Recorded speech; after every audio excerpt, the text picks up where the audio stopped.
সমাগত গণৰাজ্য দিৱস আৰু গণৰাজ্যৰ লগত কিন্তু দেশজুৰি ব্যাপক তৎপৰতা ইতিমধ্যে আৰম্ভ হৈছে আৰু ৰাজ্যৰ বিভিন্ন জেগাত কিন্তু প্ৰস্তুতি ইতিমধ্যেই সমাপ্ত হোৱাৰ দিশে মই এতিয়া উপস্থিত আছোঁ পৰ্বতঝৰাৰ যি কেন্দ্ৰীয়ভাৱে গণৰাজ্য দিৱস উদযাপন কৰিব গাৰো বজাৰ খেলপথাৰত আৰু গাৰো বজাৰ খেলপথাৰতো দেখা গৈছে যে আৰক্ষীৰ লগতে স্কুলৰ ছাত্ৰ ছাত্ৰীসকলে চূড়ান্ত পেৰেডৰ কাৰণে কিন্তু তেখেতসকলে অনুশীলনত ব্যস্ত হৈ পৰিছে মই সমগ্ৰ পৰিৱেশ মই হয়তো দেখাবলৈ অনুৰোধ জনাম আচলতে চাওক এনেকৈ কণ স্কুলীয়া ছাত্ৰ ছাত্ৰীৰ লগতে যি আৰক্ষী প্ৰশাসন আছে তেখেতসকলে কিন্তু এনেকৈ চূড়ান্ত পেৰেড যি আছে সেই পেৰেড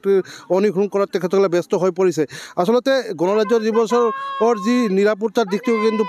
পুলিচ আৰক্ষী প্ৰশাসনে কিন্তু কটকটীয়া কৰি তুলিছে আমাৰ মাজত যে আৰক্ষী বিষয়া আছে আমি তেখেতৰ পৰা কিছু মন্তব্য ল'বলৈ যত্ন কৰিম আচলতে এই যিহেতু গণৰাজ্য দিৱস সমাগত কি জনাব আচলতে হয় আগন্তুক যি গণৰাজ্য দিৱসত আমাৰ পৰ্বতঝৰা চাব ডিভিজনত কাজিগাঁও গাৰো ইয়থ ক্লাবৰ ফিল্ডত ৰিহাৰ্চেল চলি আছে ইয়াত আমাৰ আৰক্ষীৰ সৈতে টোটেল 5টা প্লাটুন গোট খাইছে 4টা বিভিন্ন ধৰণৰ স্কুলৰ কলেজৰ এনেকৈ আমাৰ ৰিহাৰ্চেল চলি আছে আমি গণৰাজ্য দিৱসৰ কাৰণে আৰু তাৰ লগতে আমি সাধাৰণ জনতাৰো লক্ষ্য ৰাখি নিৰাপত্তাৰ খাতিৰতো আমি কৰ্তব্য কৰি আছোঁ আৰু গণৰাজ্য দিৱসত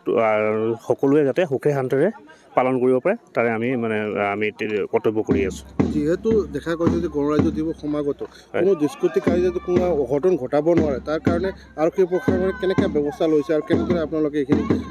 নিৰাপত্তাৰ দিশটো চাই আমি বিভিন্ন ধৰণৰ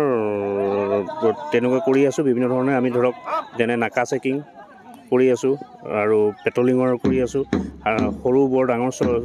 সকলো গাঁও চহৰবিলাকত বা আমাৰ যিবিলাক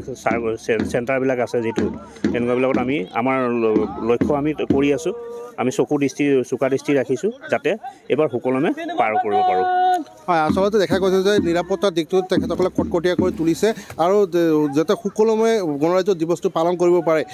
তাৰ প্ৰতি লক্ষ্য ৰাখি তেখেতসকলে কিন্তু নাকা চেকিং ধৰি পেট্ৰলিং দিলৱাৰ হুছেইনৰ জৰিয়তে আমি আপোনালোকক পৰ্বতঝৰাৰ পৰা কিছু প্ৰস্তুতিৰ পৰিৱেশ দেখুৱালোঁ